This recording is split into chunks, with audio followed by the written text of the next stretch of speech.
제2권 제42편 고라 자손의 마스길 인도자를 따라 부르는 노래.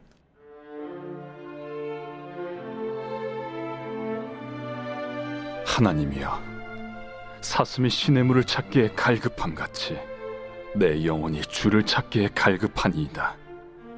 내 영혼이 하나님, 곧 살아계시는 하나님을 갈망하나니 내가 어느 때에 나아가서 하나님의 얼굴을 배울까? 사람들이 종일 내게 하는 말이 내 하나님이 어디 있느냐 하오니 내 눈물이 주야로 내 음식이 되었도다. 내가 전에 성의를 지키는 무리와 동행하여 기쁨과 감사의 소리를 내며 그들을 하나님의 집으로 인도하였더니 이제 이 일을 기억하고 내 마음이 상하는도다. 내 영혼아, 내가 어찌하여 낙심하며 어찌하여 내 속에서 불안해하는가? 너는 하나님께 소망을 두라. 그가 나타나 도우심으로 말미암아 내가 여전히 찬송하리로다. 내 하나님이여, 내 영혼이 내 속에서 낙심이 되므로 내가 요단 땅과 헤르몬과 미살산에서 주를 기억하나이다. 주의 폭포 소리에 깊은 바다가 서로 부르며 주의 모든 파도와 물결이 나를 휩쓸었나이다. 낮에는 여호와께서 그의 인자하심을 베푸시고 밤에는 그의 찬송이 내게 있어 생명의 하나님께 기도하리로다. 내 반석이신 하나님께 말하기를 어찌하여 나를 잊으셨나이까? 내가 어찌하여 원수의 압제로 말미암아 슬프게 다니나이까 하리로다. 내 뼈를 찌르는 칼같이 내 대적이 나를 비방하여 늘 내게 말하기를 내 하나님이 어디 있느냐 하도다. 내 영혼아, 내가 어찌하여 낙심하며 어찌하여 내 속에서 불안해하는가? 너는 하나님께 소망을 두라. 나는 그가 나타나 도우심으로 말미암아 내 하나님을 여전히 찬송하리로다.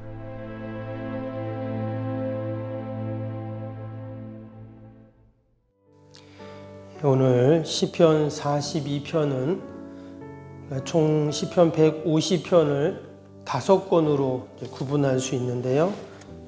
41편까지가 1권입니다. 그리고 오늘 42편부터가 2권으로 시작이 됩니다. 42편부터 72편까지 2권이고 또 73편부터 89편까지 3권, 그 다음에 90편부터 106편까지가 4권, 그리고 이제 107편부터 마지막까지 5권 이렇게 되어 있습니다. 왜 시편을 5권으로 이렇게 구분을 해놨나? 그래서 이제 유대 전통 가운데 랍비들이 이렇게 구분을 했다 얘기를 합니다.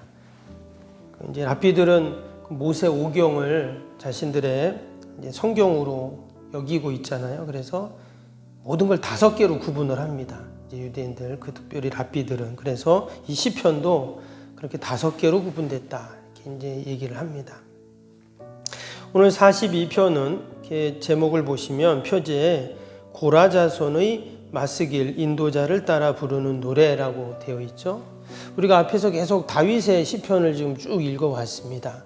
근데 이제 고라 자손이 쓴 그런 시편이 나와요. 49편까지 계속 이제 고라 자손이 쓴 시편인데, 이 고라라는 사람은 우리가 아는 것처럼 다윗 시대 때 특별히 그 찬양대를 했던 찬양 지휘자 또는 연주자라는 일을 했던 사람인데, 바로 그 고라 자손이 바로 쓴 시다. 마스길이라는 것은 교훈이라는 뜻입니다. 그래서 이제 이 시편 가운데 교훈적인 내용이 많다, 이제 이런 뜻이겠죠. 그래서 이 42편 과연 어떤 우리에게 신앙적 교훈을 주는가? 오늘 시편 내용을 이렇게 들은 것처럼 지금 이 시편 기자가 큰 어려움 가운데 처해 있습니다. 정확히 어떤 것인지는 나와 있지 않지만 어려움 가운데 하나님께 도움을 구하고 있죠. 근데 오늘 말씀 가운데 보니까 1절에 이렇게 시작이 됐어요. 하나님이여, 사슴이 시냇물을 찾기에 갈급함같이 내 영혼이 주를 찾기에 갈급하나이다. 또 2절에도 내 영혼이 하나님 곧 살아계시는 하나님을 갈망하나니 내가 어느 때 나가서 하나님의 얼굴을 배울까? 여기 보니까 갈급한다, 갈망한다 이런 말이 나와 있어요. 그러니까 지금 이 어려움이 상당히 긴박하거나 절박하다는 것을 알 수 있죠. 너무나 지금 힘들고 긴박한데 정말 하나님 앞에 간절히 나가서 그 하나님의 은혜와 도움을 지금 구하고 있는 그런 모습입니다. 사람들이 어려움이 닥치면 이처럼 누군가의 도움을 찾기 마련인데 그렇다고 다 하나님께 나아가서 또 하나님의 그 갈급함을 원하는 것은 아니죠. 도리 어떤 사람은 어려움이 닥치면 시험거리가 생기면 믿음을 저버리는 사람도 있습니다. 그리고 더 하나님으로부터 멀어지는 사람도 있고 또는 마음이 더 강팍해지는 그런 사람도 있죠. 그래서 우리가 어려움을 당해도 더 하나님께 갈급함으로 하나님께 나아간다는 것은 여러분 그것이 도리어 은혜이고 복입니다. 형편이 나아지고 아무런 어려움이 없는 것도 복이지만 근데 그로 인해서 하나님께 나가지 않고 또 하나님과 멀어진다면 그건 복이 아니겠죠. 오늘 이 시편 기자도 보면 분명히 어려움이 있었는데 그 어려움 가운데 더 하나님 앞에 가까이 나갔다는 거예요. 어떤 어려움인가 3절 볼까요? 사람들이 종일 내게 하는 말이 내 하나님이 어디 있느냐 하오니 내 눈물이 주야로 내 음식이 되었도다. 눈물이 내 음식이 되었다는 거예요. 그만큼 힘들었다는 것이죠. 4절도 보시면 내가 전에 성의를 지키는 무리와 동행하여 기쁨과 감사의 소리를 내며 그들을 하나님 집으로 인도하였더니 이제 이 일을 기억하고 내 마음이 상하는도다. 이 고라 자손이 하는 일이 성소에서 제사의 업무를 감당한다 했죠. 특별히 찬양을 담당을 했는데 오늘 이 4절을 보면 그것을 알 수가 있어요. 이전에 성일이 되어서 사람들과 함께 다 기쁨으로 감사함으로 하나님을 찬양하던 그들을 성전으로 인도하는 그러한 일을 했는데 지금 그거를 내가 기억하니 참 마음이 힘들다 이런 얘기를 하고 있어요. 즉 지금 그 일을 할 수가 없다는 이제 그런 얘기잖아요. 그래서 이제 주경학자들이 이 시편 42편을 연구를 하면서 이제 그 배경을 추정을 합니다. 여기 나오질 않기 때문에 왜 이런 고백을 했고 이런 상황이 되었을까? 그 다윗이 압살롬의 반역을 피해서 성에서 빠져나와 이제 망명 도망을 가게 되잖아요. 그때 이제 여러 부하들이 함께 했는데 그 중에 이 고라 자손들도 있었다 하는 이야기를 합니다. 이 고라 자손은 원래 민수기에 보면 레위 지파의 제사장 지파의 사람들이었죠. 근데 출애굽 때 보면 그 광야에서 모세를 반역했던 그 사람 중에 고라가 있습니다. 결국 하나님의 심판을 받았죠. 땅이 갈라져서 그들이 다 죽는 그런 일이 생겼는데 근데 그때 보면 그 고라의 아들들은 하나님이 살려두십니다.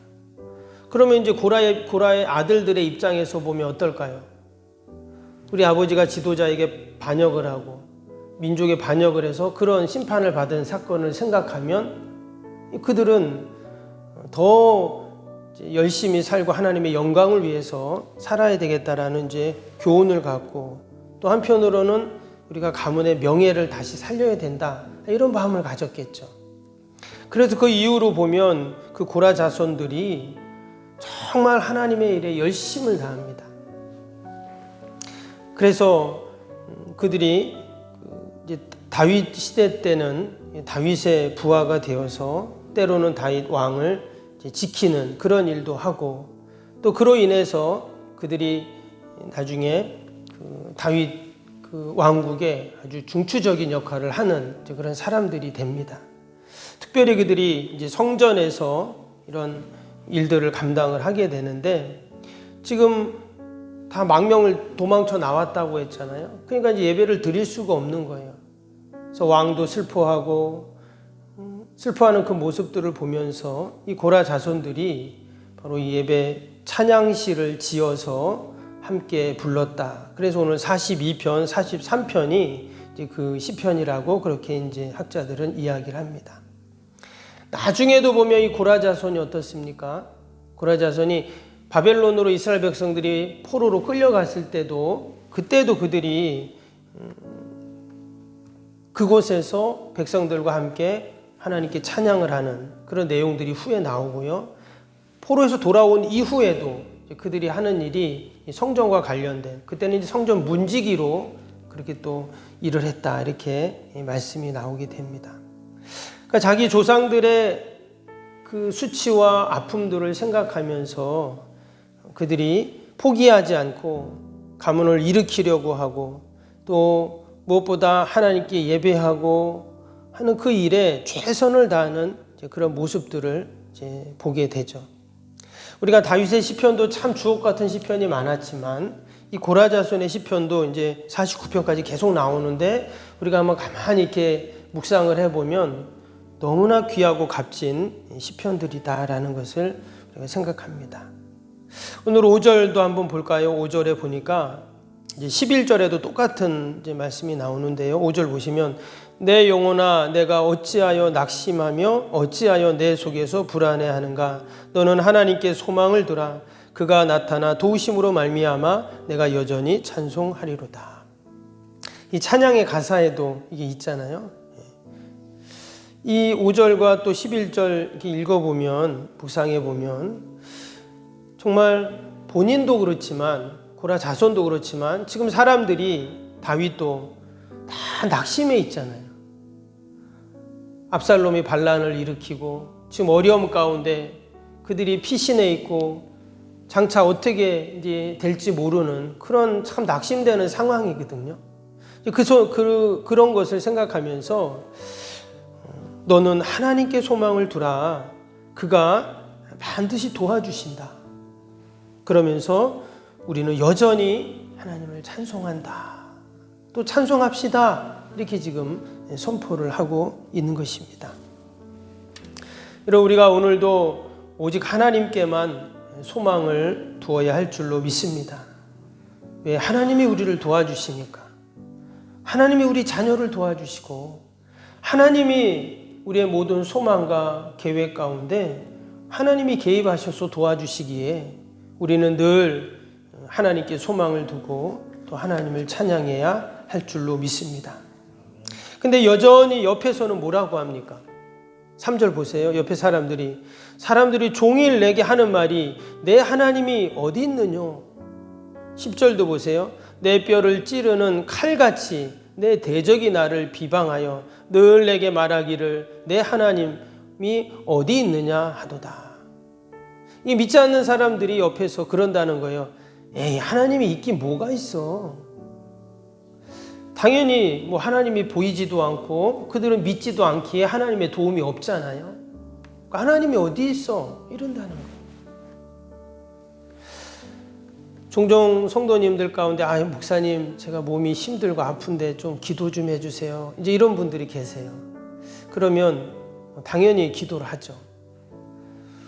그리고 좀 있다가 아니면 다음 날 연락이 와요. 목사님 기도해 주셔가지고 이렇게 많이 좋아졌다고. 또 좀 어떠시냐고 이렇게 물어보면 목사님 기도받고 많이 좋아졌다고. 그런 얘기를 다 들으면은 어떤 생각이 드냐면 기도하니까 하나님이 이렇게 도와주시고 고쳐주시는구나 이런 마음이 들어요. 아멘. 그래서 여러분 아프시면 언제든지 저한테 전화 주시고 함께 기도하면 됩니다. 그 말은 무슨 말이겠어요? 하나님이 살아계시고 하나님이 도와주시고 고쳐주신다는 믿음이 있는 것이죠. 믿지 않는 사람이 그런 말 할 이유가 없어요. 지금 이 시편 기자 고라도 마찬가지입니다. 지금 옆에서 사람들이 막 이런 말을 하나님이 어디 있냐는 거예요. 하나님이. 근데 지금 뭐라고 고백했습니까? 2절 말씀에 내 영혼이 하나님 곧 살아계시는 하나님을 갈망하나니 하나님은 살아계시다는 거예요. 그래서 그 하나님께 내가 소망을 두고 하나님이 나를 도와주십니다. 이렇게 고백을 하는 것이죠. 우리가 이 고라 자손의 시편을 보면서 꼭 한 가지 우리가 알아야 할 것이 나는 지금 무엇을 바라보고 있냐 하는 거죠. 폭풍우가 몰아치고 또 환란이 일어날 때 나는 과연 무엇을 보고 있는가를 지금 이야기하는 거예요. 오직 여호와 하나님만을 갈망하는, 살아계신 하나님을 내가 이렇게 소망을 두는 것이죠. 예전에도 한번 제가 이 오스왈드 챔버스라는 목사님 책을 한번 말씀을 드렸는데, 주님은 나의 최고봉이라는 책이 있어요. 조금 이렇게 쉽지는 않은데 그래도 목사님이 영적인 묵상과 또 하나님이 주신 은혜들을 기록한 책입니다. 근데 이 책을 여러 가지 쓰셨는데, 그분이 기도에 대해서라는, 두껍진 않은데 기도에 대해서라는 책을 이렇게 쓰셨어요. 제가 그 책을 쭉 읽으면서 우리가 늘 기도하지만 우리 기도에 대한 깊은 어떤 의미를 생각하면서 기도하는 게 사실 참 중요합니다. 우리가 어려움이 있으면 늘 기도하잖아요. 그냥 뭐 평상시에서 늘 기도를 하는데 이게 우리는 일상이 되었는데, 기도가 과연 무엇인가라는 깊은 묵상을 갖고 기도를 하면 이런 기도가 더 힘이 있어져요. 이분이 기도에 대해서 이런 말을 했어요. 기도는 나의 삶이 나의 것이 아니고 하나님의 것임을 선포하는 과정이다. 정말 그렇거든요. 내가 그냥 할 일이지만, 내가 그냥 해야 할 일은 사실 우리가 기도할 이유가 없어요. 그냥 하면 되니까. 근데 때로는 일을 내가 하려고 하는데 잘 안 돼. 또 힘들어. 또 어떻게 해야 할지 몰라. 그럼 어때요? 그럼 하나님께 이제 묻는 거잖아요. 하나님께 지혜를 구하고 하나님의 힘을 달라고 기도하고. 그래서 우리가 기도한다는 것은 이게 내 것이 아니라 하나님의 것임을 선포하는 과정이고, 또 기도하면서 하나님을 알아가는 과정이다. 그리고 또 한 가지는 기도할 때 하나님이 응답을 안 주시는 것 같은 때가 있잖아요. 소위 하나님의 침묵이다 이렇게 말을 하는데, 그럼 왜 하나님이 내가 기도하면 응답해 주신다고 했는데 하나님이 침묵하시는가? 근데 사실 하나님의 침묵도 응답이거든요. 근데 그 하나님의 침묵 가운데 하나님은 하나님께 우리가 이해할 수 없는 더 높은 하나님의 어떤 응답이 있기에 이제 하나님이 이제 침묵을 하시는데, 그 하나님의 침묵도 응답이라 했죠. 그런데 그 하나님이 침묵하시는 동안 하나님은 우리를 영적인 사람으로 만들어 간다는 거예요. 왜 하나님 나 자꾸 이렇게 기도하는데도 응답이 없습니까? 한편으로 이렇게 생각하지만 그 침묵의 시간 동안 우리를 영적인 사람으로 계속 만들어 간다는 거예요. 그냥 하나님 기도해도 안 되네, 응답 안 되네, 하나님 없네, 잃어버리면 거기서 끝나버리지만, 그 침묵을 내가 계속 하나님 앞에 기다리고 붙잡고 내가 매달리고 그 침묵의 의미를 되새기고, 그때 내가 영적인 사람이 된다는 거죠. 또 다른 말로 하면 기도의 사람이 된다라고도 할 수 있습니다. 지금 이 시편 기자 고라가 그런 것이죠. 지금 하나님께 기도합니다.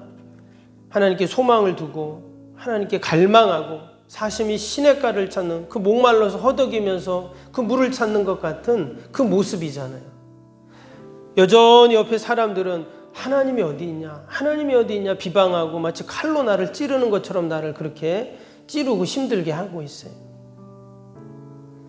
그러나 여기서 멈추지 않고 뭐라고 했습니까? 아까 읽었던 5절 또 11절 말씀처럼 내가 여전히 하나님을 찬송합니다. 이렇게 끝나고 있어요. 오늘도 우리가 하나님을 갈망하고 하나님께 소망을 들고 우리가 함께 기도할 수 있기를 바랍니다. 하나님 반드시 우리의 기도를 들으시고 또 우리의 믿음이 승리할 줄로 믿습니다. 우리 주신 말씀 생각하면서 우리 함께 월요일 기도 함께 하겠습니다. 16번부터 30번까지 기도입니다.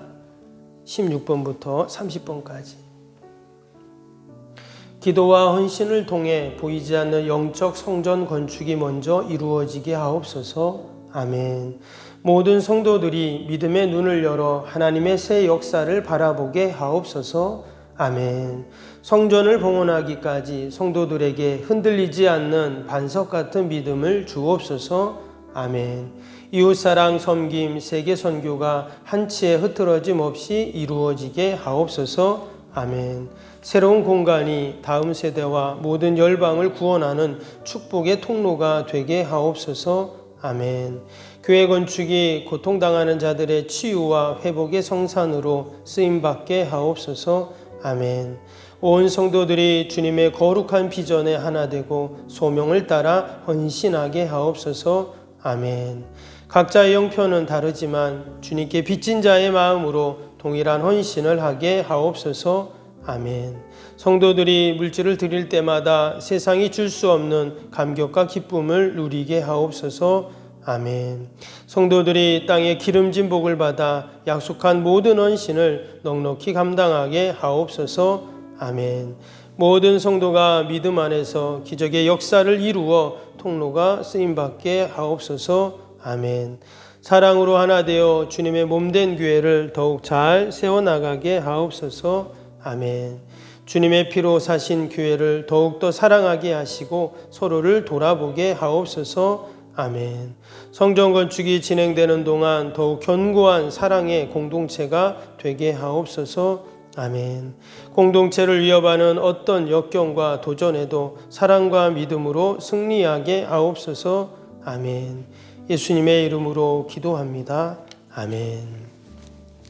사랑과 은혜가 충만하신 하나님 아버지, 귀한 새벽에도 우리가 사슴이 시냇가를 찾기에 갈급함처럼 우리의 영혼이 하나님을 찾고 하나님을 갈망합니다. 하나님, 귀한 새벽에도 하늘의 지혜로 또 용기로 또 믿음으로 또 하나님 주시는 은혜로 충만케 하여 주옵소서. 기도하는 모든 기도의 제목, 마음의 소원들을 하나님이 들으시고 오늘도 선하게 인도하여 주옵소서. 자녀들 또 우리의 가정, 우리의 모든 소망 계획 다 하나님께 올려드리오니 하나님 들으시고 신실하게 응답하여 주옵소서. 예수님의 이름으로 기도하옵나이다. 아멘. 하늘에 계신 우리 아버지, 아버지의 이름을 거룩하게 하시며 아버지의 나라가 오게 하시며 아버지의 뜻이 하늘에서와 같이 땅에서도 이루어지게 하소서. 오늘 우리에게 일용할 양식을 주시고 우리가 우리에게 잘못한 사람을 용서하여 준 것 같이 우리 죄를 용서하여 주시고 우리를 시험에 빠지지 않게 하시고 악에서 구하소서. 나라와 권능과 영광이 영원히 아버지의 것입니다. 아멘. 사랑과 은혜가 충만하신 하나님 아버지 감사합니다.